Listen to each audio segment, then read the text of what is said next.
जब तकरीर आज शुरू की तो उनका तीसरा चौथा जुमला था कि जब उन्होंने बात शुरू की, गो के उन्होंने कहा वो इंतकाम पर यकीन नहीं रखते, लेकिन मियां नवाज शरीफ साहब ने आज ये फरमाया कि कौन है वो जो हर कुछ अरसे बाद हमारी हुकूमतें ख़त्म कर देता है।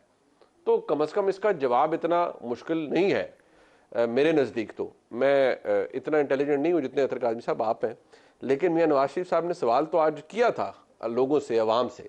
लेकिन बात यह है कि जो अबसार साहब का पॉइंट है कि मियां नवाज शरीफ ने तो अपनी इंटेंट जाहिर कर दी है कि नहीं, मैं तो मुल्क को रिवाइवल के लिए आ रहा हूँ, या सारे इदारों को साथ मिलकर चलना होगा।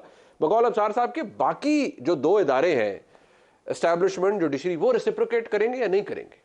आप मुझे इंटेलिजेंट बना के क्या करवाना चाहते हैं? मतलब काम करा रहे हैं। आप चाहते हैं कि फिर किसी दिन आप मेरे घर पे इंटरव्यू करने आए, आप इंटेलिजेंट बना के मुझे ये करवाना चाह रहे हैं? वैसे भी आज आपने ये काला जोड़ा पहना हुआ है, आप खुद को जरा वो आज आप क्या यौम सियाह बना रहे हैं? नहीं तो देखिए सर, आपने भी मेरी मजबूरी है, मैंने काला कोट पहनना है, अंदर मेरी शर्ट का रंग डिफरेंट है, आप तो सर से पांव तक काले हैं। नहीं देखें, बड़े एक लीडर आए, हमें तो खुशी है। पहली जो अभी अबसार साहब ने फरमाया कि अतर काज़मी के साथ कोई तनाज़ा ना हो जाए। अबसार साहब हमारे टीचर हैं, हमारे जो है वो सीनियर हैं, तनाज़ा कभी नहीं हो सकता, इख्तलाफ हो सकता है, हमें तो इनसे सीखने का मौका मिलता है। अब जो बात है यहाँ पे कि नवाज शरीफ साहब ने जो बातें की हैं, अब वो बातें किस किस्म की हैं? क्या महीना पहले या चंद दिन पहले आपकी लंदन में जब उनसे मुलाकात हुई तो क्या आपको लगा कि वो इसी किस्म की आके बातें करेंगे, या फिर वो उधर ही अपने एहतसाब वाले बयानिए पे खड़े हैं? दूसरी बात, किसी भी लीडर को, ये कैसा सियासी जलसा था मुनीब साहब के, किसी भी लीडर को तकरीर करने की इजाजत नहीं दी गई कि शायद कोई ऐसी बात ना हो जाए कि किसी के कानों के ऊपर वो गिरां गुजरे। नहीं, अगर ऐसी बात थी तो सबसे ज्यादा खतरा तो मियां साहब की तकरीर से था। नहीं तो मियां साहब तो गारंटी दे दी थी ना मियां साहब से कि मियां साहब तो कोई ऐसी बात नहीं करेंगे। मियां जावेद लतीफ साहब को 2 मिनट बोलने देते, हमारे भाई हैं, उन्होंने ऐसी बातें करनी थी, किसी और को बोलने देते। तो किसी देखे जो सियासी जमातों का जलसा होता है उसमें लोग आके तकरीर, बट शहबाज साहब ने की ना, शहबाज साहब ने की ना, तो अब शहबाज पार्टी के सदर ने कर ली the return of Nawaz Sharif. आज की एपिसोड यही थी। नहीं, पर आप नहीं समझते कि जलसे में 2-4 तकरीरें और भी होनी चाहिए? चले उन्होंने नहीं की। PMLN ना, हम तो वो बात कर रहे हैं कि जो मियां साहब ने तकरीर में बातें की हैं। जी। अब सार साहब कह रहे हैं कि भाई मियां नवाज शरीफ ने अपनी इंटेंट जाहिर कर दी, अगले करेंगे। नहीं, उन्होंने इंटेंट जाहिर कर दी है कि मैं भी शहबाज शरीफ की तरह मुकम्मल ताबेदारी से हुक्मरानी करूंगा। उन्होंने वो जो अपना बयानिया वो हटा दिया। दूसरी बात, शुरू में सारे कहते, इमरान खान भी ये कहते थे शुरू में, तो देखें हर किसी को इसी तरह होता है। दूसरी बात ये कि जो इंटेंट उन्होंने जो शो की है, या अगले करेंगे या नहीं करेंगे, भाई इससे ज्यादा और कोई मियां साहब के लिए क्या करे?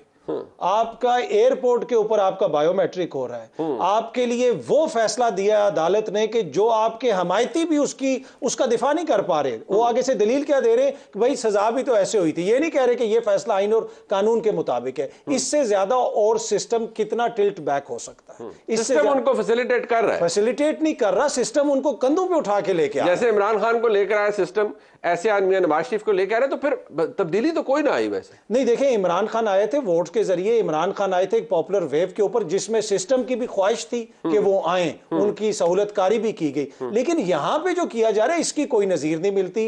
वो जितने पॉपुलर हैं इस वक्त वो भी सबको पता है, ऑल्दो के एक बड़ा उन्होंने शो किया, मुल्क भर से उनके लोग आए, लेकिन ना 16 माह की जो कारकर्दगी है उसका जिक्र हुआ। बुनियादी उन्होंने कहा ना शहबाज साहब का कसूर नहीं है महंगाई। हाँ, नहीं, वो अब वो आएंगे तो पता चलेगा ना। लेकिन देखें इस वक्त जो उनके साथ जो उनके सिस्टम उनको सहूलतें दे रहा है, तो अब तो कोई गिला शिकवा नहीं होना चाहिए। जो अबसार साहब फरमा रहे थे कि दूसरों को भी सोचना चाहिए, भाई इससे ज्यादा अब और क्या रह गया? अच्छा, अब यही है कि कोई पेपर पे लिख के दे दें कि तायात वजीर आजम बना दें। जैसे वो इमरान खान साहब बाजवा साहब को देने लगे कि तायात आप आर्मी चीफ, वो तो देखिए अंदर की पावर गेम्स में यही होता है ना। वैसे सार साहब, इंटेंट अगर मियां साहब ने शो किया है कि भाई मैं आगे चलने के लिए और अपना फॉरवर्ड लुकिंग बात की है, तो सिस्टम ने भी और पूरे जितने मुक्तदर हल्के उन्होंने भी अपना इंटेंट शो कर दिया कि जनाब जी आया नू, आपको फैसिलिटी मिल गई, हिफाजती जमानत भी मिल गई, बकौल अतर काज़मी साहब के बायोमेट्रिक भी एयरपोर्ट पर हो गया, सब कुछ हो गया। तो सिस्टम और क्या करे मियां नवाज शरीफ साहब के लिए? देखिए, आप जो जिस तरफ से आप दोनों आ रहे हैं ना, वो ठीक है, आपकी मर्जी है। इस तरह नहीं था, इतना आसान नहीं है। देखिए, मैं नहीं आ रहा, मैं तो अतर साहब का पॉइंट ऑफ व्यू ला रहा हूं आगे। चलें, मैं वही कह रहा हूँ ना, जो पिछले 11-12 साल में इस मीडिया ने जितना गंद डाला और जहर घोला है ना, उसमें कोई भी जो काम होता है उसमें हम महंगियाँ डालते हैं। और मैं खुद मीडिया से रहा हूँ, मैं इसीलिए मीडिया की ज़्यादा क्रिटिसाइज भी करता हूँ कि मीडिया को कम से कम अपनी साख का ख्याल रखना चाहिए था। हम किसी के हाथ की गेम बन के हमने ये सारा गंद डालने में मुलव्वस हुए हैं। पहली बात तो ये है कि इमरान खान को जो ये कहता है ना कि वो अवाम की ताकत पे आए हैं, वो इंटेलेक्चुअल डिसऑनेस्टी करता है।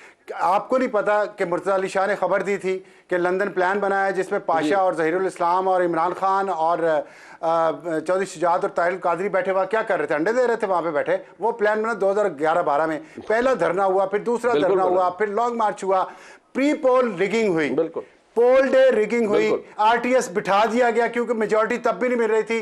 फिर भी नहीं अक्सरियत हुई तो जहांगीर तरीन साहब का तैयारा चला। IIC के जनरल फैज साहब ने पूरी जोर लगाया, जनरल शौकत अजीज सिद्दीकी को कहा कि नवाज शरीफ मरीम नवाज बाहर ना निकले वरना हमारी 2 साल की मेहनत ज़ाया हो जाएगी। हनीफ अब्बासी को उम्र कैद, राना सनाउल्लाह को सजाए मौत, शाही खकान अब्बासी जेल में। क्या मैं आपको बताऊं क्या क्या हुआ? क्या अब इस तरह हो रहा है? नंबर 1। नंबर 2 ये है, बात ये नहीं है कि अभी कंधों पे उठा के लाए हैं। क्या सहूलत करी की है? अगर एक शख्स के साथ जुल्म हुआ है, गलत फैसला हुआ है, कई साइटेशन ही हो सकती है उस फैसले की, उसको अगर अदालत उसको अब इंसाफ दे रही है तो आप कहते हैं सहूलत हुई है। यहीं से स्पिन डॉक्टरिंग होती है ना, यही गलत है मीडिया जो गलत करता है। 14 केसेस में इमरान खान को गाड़ी में बैठे जमानतें मिली कि नहीं मिलती? बायोमेट्रिक उनका गाड़ी में हुआ कि नहीं हुआ? सच है या गलत है? बिल्कुल हुआ। उसका ताना तो मैंने तो नहीं दिया कभी भी। ठीक है, हो सकता है कोई मजबूरी नहीं अंदर जा सके। नवाज शरीफ को एक केस में मिल गई है तो हम कहते हैं सिस्टम कंधों में बैठा के ला रहा है। ये कंधे जो है ना, ये कंधे बदलते रहते हैं। मेरा डर जो है, आप दोनों मुझसे छोटे हैं इसलिए आपको ये शायद इतने तल्ख तजर्बात नहीं हो जितने मुझे हुए हैं। मैं देखता हूं कि एक वक्फा आता है बीच में, जब ये मुल्क बिल्कुल बॉटम में जा चुका होता है, जब तबाह हो रहा होता है, उसमें एक गैप आता है जिसमें सियासतदानों को वापस लाया जाता है कि आके थोड़ा सा ठीक करते हैं। जैसे थोड़ा सा उठेंगे, एक 3-4 का एक टोला आता है नया, जो घर से गांव से निकले होते हैं भैंसों को चारा डालते हुए और कहते हैं कि अब हमने सदर पाकिस्तान बनना है, और वो फिर आके एक नया काम शुरू कर देते हैं। मुझे उस नए काम से डर लग रहा है। मैं अपने बच्चों का, मैं जो कब्र के नजदीक हूं ना, मेरे बच्चे तो अभी यंग हैं, मुझे अपने बच्चों का फ्यूचर तारीख नजर आता है उन लोगों के फतूर से, दिमागी फतूर से, जो पहले लगते सिफारिशों से ओहदों पे पहुंचते हैं और फिर आगे अपना एजेंडा निकाल लेते हैं, अपनी डॉक्ट्रिन निकाल लेते हैं। मुझे इस चीज की तकलीफ है। ये आईन है, कानून है इस मुल्क का, उसको चलने दें। कल के खुदा जो कहती है उसकी एहतराम करना सीखे, चाहे नवाज शरीफ हो, चाहे इमरान खान हो, चाहे जरदारी हो। जी ठीक है, बिल्कुल ठीक है। साहब का पॉइंट ऑफ व्यू बड़ा तगड़ा था।